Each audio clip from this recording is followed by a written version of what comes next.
Le colonel Faustin Numbi, P3V de Kinshasa, a dans une parade mixte PNC-FARDC tenue dans le cadre de l'opération Dobo rappelé les commandants des unités de la police leur devoir face à la situation sécuritaire. Le coordonnateur chargé de l'assainissement de la commune de Massina donne le piste de solutions au gouvernement provincial pour la réussite de l'opération Kin Ezobonga. La SADC met fin au mandat de la SAMU du RC et ordonne le retour progressif des troupes. Ainsi en a décidé le sommet tenu jeudi par le président en exercice auquel le chef de l'État Félix Tshisekedi a participé par visioconférence. S'agissant de la cohésion interne, l'AFDC a son autorité morale, fustige l'inversion des valeurs qui prend de l'ampleur dans notre pays, où les flatteurs et les courtisans prennent le dessus sur les véritables patriotes loyaux et ceux qui représentent les grandes forces politiques. Ils poussent au débauchage et à la désobéissance des cadres envers leurs chefs et autorité morale des partis politiques. Or, celui qui aime son chef, il lui dit la vérité, n'est-ce pas? Oui. Cessons avec la jalousie, la haine, les fausses accusations, la peur, la calomnie, les suspicions et l'injustice en vue de bâtir un Congo nouveau, uni, paisible, riche, fort et prospère.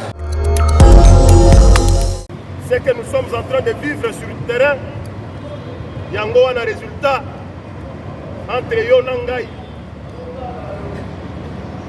Recrudescence de la criminalité. Recrudescence de la Kuluna Ozobota Masikao.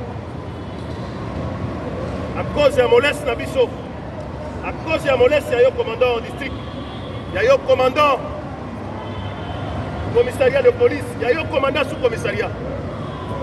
On ne cessera jamais de le dire. Vandi Nabisi Kabino Bofandi. Ce qui toleki en décembre, la Kimia, c'est par notre propre volonté, par notre propre autorité. Kosangi Nayo, Songisa autorité Nayo, la zone Nayo a responsabilité. Je parle au nom du commandant Ville et qui a outil Kokoïsa. Il devait être avec nous ici, compte tenu à ma réunion Kirikil.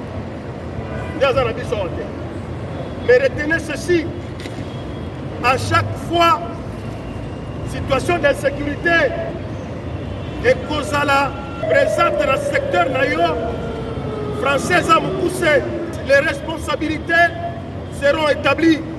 Yoka Yango Malam, à chaque fois Koulouna et Bundami, la quartier Nayo, la commune Nayo, à chaque fois, à Oldo Pessalemi, dans le secteur Nayo, il y a que Français à Semoko, les responsabilités seront établies. À Kotou Nayo, Ozalaki Wapi, Nini Osalaki, qu'as-tu fait pour empêcher ce drame? Qu'as-tu fait pour empêcher ces désordres? À bon attendeur?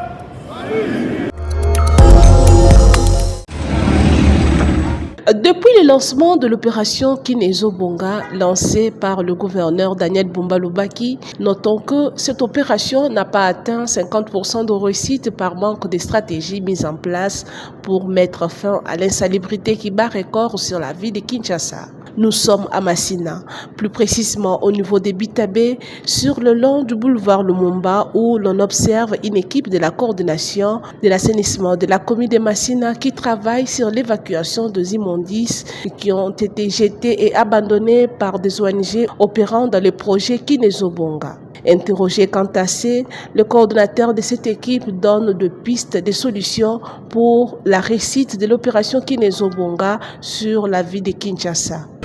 Il y a l'évacuation, il y a matériel, il y a bazaka na bapriere bazokende bakokanisa salite batikeli babourgmestre tala grand salite ya ngomba oyo ezalaki awa nasala yango lelo 3e jour mpona tisa ngomba epuis bazosala eloko wana baza ni na mutuka ni na pele ni na moto donc charge bazotikela yango babourgmestre yango babourgmestre ye mpo baza babrigade ya makasi oyo eza expérimenté yango omoni lelo toyokosilisa na butu okomona baosala basalongo na bazozongisa na yango napeleli na gouverneur de la ville mosala oyo niveau ezokende na mosala ngobila asalaki ngobila soki aeshuwaki akendaki na mosala oyo akontakte bakommunité mbala moko atie bato moto awuti bandala awuti wapi bazotya ye mpo na mosala ya kini bopetu ese akosala mosala nini bazowuta mosika ni camion ni moto me babukumesi baza surpris na bakordo bakomini na ntongo bakokuta kaka bakanisi bafulu tosengi reforme esalama baya na bakomini topesa bango baplan na biso ndenge nini tokosalela mosala mpo kisasa ebonga soki babandi kisasa oyo na modele oyo eza ondire gouverneur oyo alekaki azalaki na biloko oyo atikala koresir kisasa te lobi baloba te babukumesi bakordo te tozala biso nyonso ensemble. Signalons que, malgré des structures engagées pour assainir la vie de Kinshasa, mais les taux d'insalubrité persistent encore. D'où le gouvernement provincial doit en prendre en compte pour la réussite totale de l'opération Kin Ezobonga.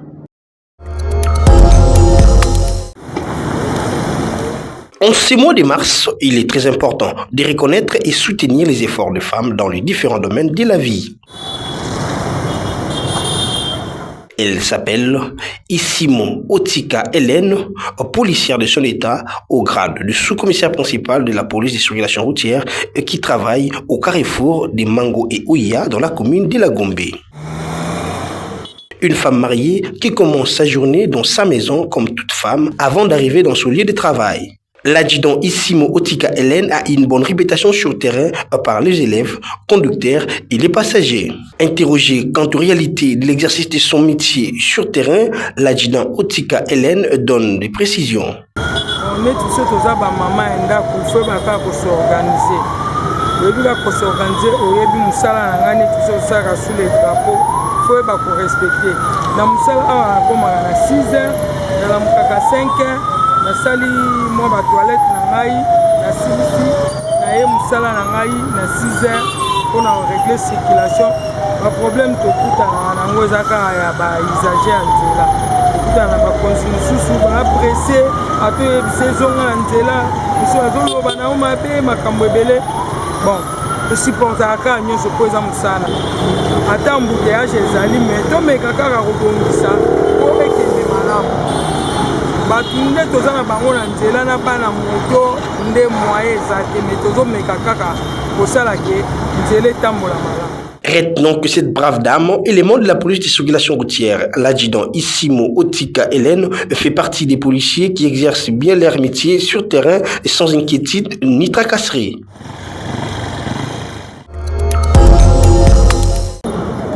Les travaux de réhabilitation de la route de la Libération ex-24 novembre, dans son tronçon compris entre l'entrée Kibondo jusqu'à l'arrêt Bambolé, évolue à pas de tortue. Cette route est en train de subir une transformation de nouveaux caniveaux.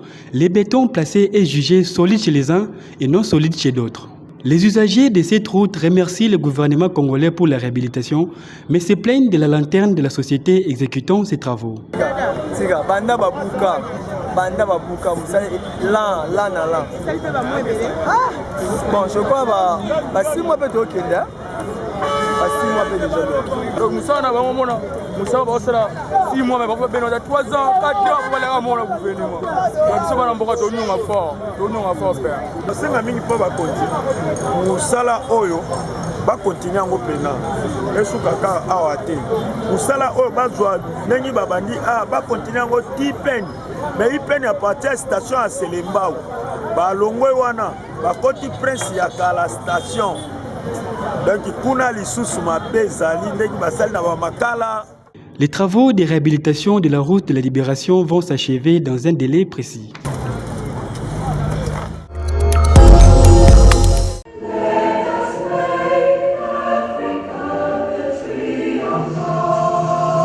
La situation sécuritaire dans la partie orientale de la République démocratique du Congo était au centre du sommet extraordinaire en virtuel des chefs d'État et des gouvernements de la communauté de développement de l'Afrique australe ce jeudi 13 mars 2025. À partir de son cabinet de travail à la Cité de l'Union africaine, le président de la République Félix-Antoine Tshisekedi Tshilombo a pris part par visioconférence à ce sommet avec tous ses pairs, chefs d'État de la communauté de développement de l'Afrique australe. Présidé par Dr Emerson Mnangagwa, président du Zimbabwe et président en exercice de la SADC, ce sommet virtuel intervient une semaine après celui de l'organe de la Troïka et des pays contributeurs des troupes à la mission militaire de la SADC en RDC. Dans le communiqué final lu par le secrétaire exécutif de la SADC, Elias Magossi, le sommet extraordinaire a mis fin au mandat de la SAMI-DRC et ordonné le début d'un retrait progressif des troupes. Le sommet a noté les besoins croissants humanitaires dans la RDC et en a appelé à la communauté internationale, y compris les Nations Unies et l'Union africaine, pour apporter une assistance humanitaire au peuple de la RDC. Le sommet a mis fin au mandat de la SAMI-RDC et a décidé le début d'un retrait progressif des troupes de la SAMI-RDC de la République démocratique du Congo. Le sommet a réaffirmé sa détermination à régler le conflit en cours en République démocratique du Congo et a réitéré son engagement à soutenir des interventions visant à instaurer une paix et une sécurité durable dans l'Est de la RDC dans le cadre du pacte de défense mutuelle de la SADC de 2003. Les dirigeants de l'Afrique australe ont renouvelé leur engagement d'apporter un soutien politique à la RDC dans le cadre des processus de Luanda et Nairobi, dont ils saluent la décision de renforcer la médiation. Le sommet de la SADC a apporté son soutien aux initiatives de paix prises conformément à la résolution 2773 du Conseil de sécurité des Nations Unies. Dans son adresse devant ses pairs, le président de la République Félix-Antoine Tshisekedi Tshilombo a exprimé sa gratitude aux États membres de la SADC pour leur action en faveur de la paix et la sécurité et pour la mobilisation des pays contributeurs des troupes à la SAMI-DRC, dont le courage et le sacrifice témoignent de la force de la solidarité régionale. Le chef de l'État a aussi salué l'initiative de son homologue de l'Angola, Joao Lourenço, qui a convoqué le 11 mars dans la capitale angolaise une réunion pour accélérer la relance des processus de Luanda et Nairobi.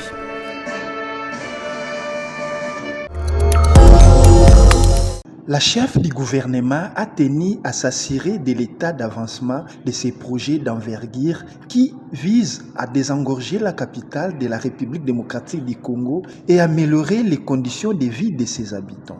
La première phase du projet, qui comprend la création d'une zone industrielle, devrait générer plus de 10 000 emplois pour les jeunes. À l'issue de la réunion, Thierry Katembwembala, coordonnateur du comité stratégique de supervision du projet d'extension de la ville de Kinshasa, a indiqué que des décisions avaient été prises pour accélérer le démarrage des travaux. Selon les comités stratégiques de supervision, l'extension de la ville de Kinshasa s'étendra sur une superficie de 48 600 hectares dans la commune de Maluku, à l'est de la capitale. Nous avons donc ainsi transmis la feuille de route qui met au mois de juin pour la pose solennelle de la première pierre du projet de l'extension. À l'intérieur, il y a quelques projets que nous voulons démarrer, donc la cité industrielle, la plateforme hospitalière, le transport fluvial avec les bus fluviaux, pour insister, ainsi que le projet agropastoral aussi. Voilà les projets que nous espérons pouvoir démarrer pour le mois de juin 2025. L'extension a lieu dans la partie est de la ville, donc à Maluku. On a un côté, on a le fleuve, de l'autre côté, on a la route nationale. Donc ça s'étend sur 43 000 hectares. De la route nationale jusqu'au fleuve, sur le site qui a déjà été identifié, étudié. Par ailleurs, le comité a souligné que la sous-traitance en faveur des entreprises locales serait encouragée, offrant ainsi des opportunités économiques prometteuses pour les petites, moyennes et entreprises congolaises. Après avoir battu 4-1 les derniers clubs Motema Pembe et 1-0 l'association sportive Vita Club, les Aigles du Congo confirment son statut de meilleur club de Kinshasa dans cette saison de Lico Cash League 1 en termes de performance, abattant 2-1 l'OC Renaissance au Stade des Martyrs le jeudi 13 mars en marge de la 17e journée de ces championnats. Comme dans leurs habitudes ces derniers temps, les protégés des Vidé Chimanga vont ouvrir les scores dans les premiers quarts d'heure par l'entremise de KMB avant de se mettre à l'abri avec un deuxième but par Kalonda à la 50e minute. Mais les Banafibo vont sauver l'honneur en réduisant les scores à la 70e minute par Gédéon Mouyadi qui n'a pas du tout enchanté les coachs des Aigles. Bon, satisfait des 3 points, oui, mais pas tellement satisfait par rapport à la victoire, par rapport au but qu'on a encaissé. Énervement, voilà, manque de concentration et on prend un but bête. Donc on avait le match en main, on contrôlait le match. Voilà, mais après, satisfait parce qu'on a enchaîné encore par une victoire. C'est bien pour le mental, c'est bien pour tout le monde. Non, on n'a pas lâché prise jusqu'à l'incident où on a encaissé le but. On avait le match en main, on maîtrisait le match. Et après, c'est normal. C'est normal, quelqu'un qui revient à 2-1, vraiment, ils ont lâché, ils sont allés. Ils pensaient revenir à 2-2, mais heureusement qu'on a su les contenir. C'est toujours bien de prendre une avance, comme ça on sait qu'on est en sécurité. Notons que les coéquipiers d'Ibrahima Tobo se trouvent désormais deuxième du groupe B avec 31 points, à 5 points seulement du leader Mané Meignon, et cette série de victoires a commencé avec l'inauguration de leur nouveau terrain d'entraînement de Kindobo.